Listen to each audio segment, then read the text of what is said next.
how to turn off post views on TikTok. Hello everybody, welcome back to the channel. This is me Bipin Basnet, and today I'll guide you on how you can turn off post views on TikTok. Well, basically the solution itself is quite simple and easy, so let me guide you through. First things first, you want to open up your TikTok. Now before doing so, you want to make sure that your TikTok application is updated to the latest version. Simply open up TikTok and you should get an interface like this. Tap on the profile icon at the bottom right corner of your screen, right?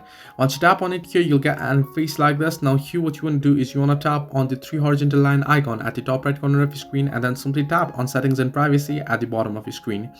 Once you do so, you'll get an face like this. You can see the second option, privacy, right? You want to simply tap on privacy option there, and once you do so, you want to scroll all the way down below, and here you'll be able to see the option that says post views. You want to simply tap on it, and now here you can see post view history. You can either disable it or you can enable it from here. So this way you can turn off post views on TikTok. Hope this helped you. Do like and subscribe, and not forget to leave a comment down below if you have any further issues.